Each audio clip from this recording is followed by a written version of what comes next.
বৈশাখ মাস আসতে না আসতেই যে ঠাডা পড়া গরম শুরু হয়েছে বাবা, এই গরমের মধ্যে যদি একটু ঠান্ডা ঠান্ডা আমের শরবত খাওয়া যায়, বিশেষ করে কাঁচা আমের শরবত, তাহলে কিন্তু একদম মন প্রাণ জড়িয়ে যায়।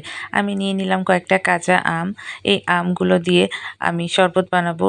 আজকে প্রচণ্ড গরম ছিল, কি করব ভেবে না পেয়ে ভাবলাম কিছু একটা জুস খাই। পরে দেখলাম ঘরে কাঁচা আম আছে, কাঁচা আমগুলো কেটে ভালো মতো ধুয়ে ছুলে পরিষ্কার করে আবার ধুয়ে তারপরে এটাকে আমি ছোট ছোট টুকরা করে কেটে নিয়েছি।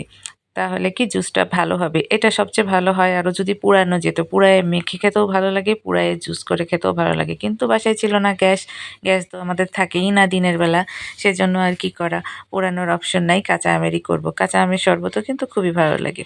এই যে সুন্দর করে কেটে নিচ্ছি। এই আমগুলো কিন্তু বেশ বড় ছিল, ভিতরে আটি হয়ে গেছে। তবে এই আটির মানে অত শক্ত আটি হয়নি, নরম আটি হয়েছে। তার ভিতরে যে কুই থাকে, আমরা আমের একদম ভিতরের অংশটাকে কুই বলি। আমি জানি না আপনারা কি বলেন, আমাদের ওইদিকে কুই বলে। ওই কুই দিয়ে আবার বাঁশি বানায়ে খেলা যায়। এই দেখেন কুইগুলা। তো এই কুই দিয়া খাওয়া যায় কিনা আমি জানি না, আমরা কখনো খাইনি। তবে আমার হেল্পিং হ্যান্ড বলতেছিল ওরা নাকি খেয়েছে। তো এখন আমি জানি না এটা কিভাবে খেতে হয়।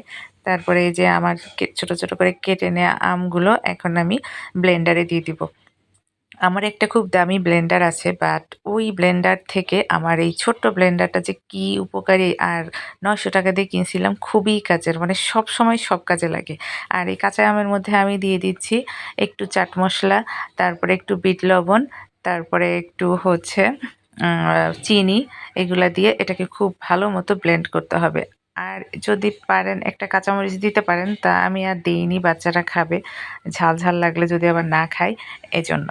তো এইভাবে করে একটু বিট লবণ অবশ্যই দিতে হবে, আর একটু চাট মশলা দিলে কিন্তু খেতে টেস্টটা অনেক ভালো লাগে, বিশেষ করে কাঁচা আমের জুসের সাথে।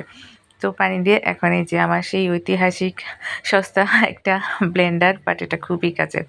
এই ব্লেন্ডারটা মানে আমি কেনার পর থেকে মানে যত ইউজ করছি, আমার বড় ব্লেন্ডারটা মনে হয় অত ইউজ করি না। মাঝে মাঝে নামাই, একদিন বেশি করে ব্লেন্ড করে তারপরে আবার ওটা উঠায় রাখি। আর এটা আমি যখন তখন যা মন চাই তাই করি। এই পেঁয়াজ কুচাই নিই, এটা করি সেটা করি। মানে একটা কিছু করতে ইচ্ছা করলে এটা নামাই নিই। খুবই কাজের এটা। আপনারা চাইলে একটা কিনতে পারেন। এখন অবশ্য সবার কাছেই এটা আছে। যাই হোক, এবার আমটা ছেঁকে নিচ্ছি। ছেঁকে নিয়ে এটার মধ্যে আবার একটু লেবুর রস দিয়ে দিচ্ছি। কাঁচা আমের ভিতরে লেবুর রস দিলেও কিন্তু খুব ভালো লাগে খেতে। তো আমি একটু লেবুর রস দিয়ে দিলাম।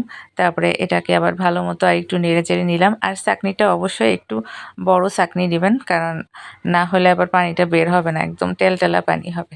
এই যে এবার আমি এটা একটা কাচের গ্লাসে ঢেলে এটাকে নরমাল ফ্রিজে ঠান্ডা হতে দিলাম, আর বাকিটা সবাই মিলে খাবো। সেটার মধ্যে বরফ দিয়ে দিলাম, কারণ গরমে আর ওয়েট করার মতো অবস্থা ছিল না। আর ওটা রেখে দিয়েছিলাম আমার ননদের হাজব্যান্ডের জন্য, ও আসবে তাই ওর জন্য এক গ্লাস ফ্রিজে রেখে দিয়েছি। তো এই গরমে সবাই এভাবে কাঁচা আমের শরবত করে খাবে, আশা করি একটু হলেও শান্তি পাবেন, কারণ গরমে একটু টক জাতীয় খাবার খেতে কিন্তু বেশ ভালো লাগে। তো সবাই ভালো থাকবেন, আল্লাহ হাফেজ।